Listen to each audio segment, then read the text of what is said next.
What the cell are we doing to ourselves? Hey, I'm Dr. Patty Barch. I'm a traditional naturopath, founder and owner of Naturally Unbridled Wellness and naturallyunbridled.com, where we focus on wellness solutions, not disease management. This is Down the Ridge with Dr. Patty, where we give you 7 to 10 minutes of holistic life and wellness information on my way to work. This is not medical advice. It's for entertainment purposes only. Nothing I say is true. Don't listen to me. So we had a very interesting thing happen at the office. I think it was last week, could have been this week, where our thermographers were taking pictures of, a whole body thermography, head to toe thermogram to show changes in the energy flow of the body to identify issues. And we had a client doing a whole body thermography, and her hip, like her buttock, was white hot. And we were like, do you have a rash or a bug bite or a pimple? Like, why is your one butt cheek white hot? And the client said, oh, wow, that's where I carry my phone. Yeah. So it inspired me to talk a little bit about cell phones. All right. And again, my good friends over at the Environmental Working Group, EWG.org, have lots of great information on this. But cell phones emit radiation. All right. Radiation is energy, and it can be like severely toxic. These phones have gotten so powerful that they emit a tremendous amount of energy, and that energy can, just like radiation, can cause damage to cells and tissues. Nobody reads the fine print, the 47 pages of micro font on their user manual, which you don't even get with your phone anymore. They're like, if you want to read your user manual, go online and download a 47-page PDF with 8-point font and, read the whole thing or whatever. But in there, it will tell you not to hold your cell phone against your head, that you should hold it, I can't remember now if it's 4 inches or 6 inches, but it's inches away from your head. You're supposed to hold that phone. You're not supposed to put it right up next to your head. And since the development of cell phones, there has been an increase, or the development of, what people refer to as cell phone tumors. Tons and tons of people have developed brain tumors on the ear, like behind the ear, that they hold their cell phone on all the time.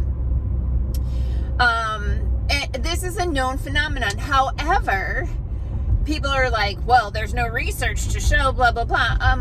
Yeah, they don't do research that they don't want to know the answer to. Can you imagine what would happen to the economy if people stopped carrying their cell phones around? I mean, this is how commerce works these days, right?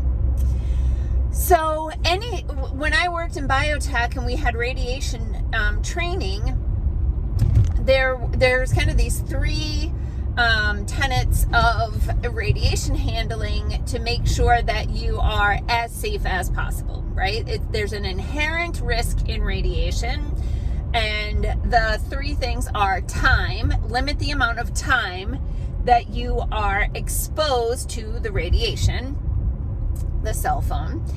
Distance, stay as far away from it as you can within the limits of how you need to be or interact with this substance. So distance. So for me, I try to, and I'm probably about 80% on target with this. I try to use a wired headset. Those AirPods, or whatever they call those Bluetooth things that are wireless earbuds, are microwaving your brain, okay? They are so, like, I hate Bluetooth. I disable Bluetooth on my phone all the time. I disable Bluetooth on my tablet. I disable Bluetooth on my TV. I don't need it. You don't need it. I think it's horrible. So I use the speakerphone option or a wired headset or hands-free in the car as much as possible. I really do try to not use my the phone to my head. If I answer the phone and I know I'm like, it's my mother or something, I'll just say, hang on, I got to get my headset. And so I'll just answer the phone quick. A lot of times on speakerphone, but I'll just tell her, like, hang on, I got to get my headset. Wired headset. And then the third part of radiation safety is shielding. And that's become a little bit harder from my perspective. We used to get these little remediation devices that we would attach to the phones and the tablets called R2L, radiation to light, but we were a vendor for them as well. We really liked how they worked. But we were notified that they were discontinuing manufacturing of them. Something about they couldn't get the parts from China, or the parts they were getting to make these things became so cost prohibitive that they didn't feel like they could make and sell those things anymore. So shielding has become a harder thing. There may be some remediation devices out there that you can put on your phone or your tablet. If you know about them, pop them in the comments, pop links, whatever.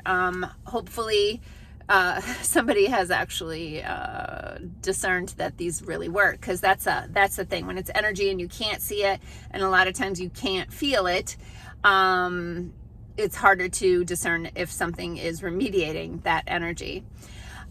So in any event, we're giving children cell phones now. It's like we, constantly microwaving them as they're carrying these around. We're all on our phones way more than we should be. But keeping in mind that, this can create so much of a disruption in the cells that it can show up white hot on a thermography assessment. And, a lot of women carry their phone in their back pocket, but a lot of men carry their phone in their front pocket, which I'm sure can be causing issues, with their reproductive tract. So I would say, time, distance, and shielding, be careful with your cell phones. And if you were looking for yesterday's video, my phone, I downloaded like a podcast to my phone and used up the small amount of memory I had left. And after about a minute and a half into the video, my phone died. So I deleted a bunch of stuff, made a little bit of room. That being said, it's Friday. I got to go get gas and head to the office. So peace out, peeps. Have a healthy day and a healthy weekend. Get outside and get some sunshine and fresh air.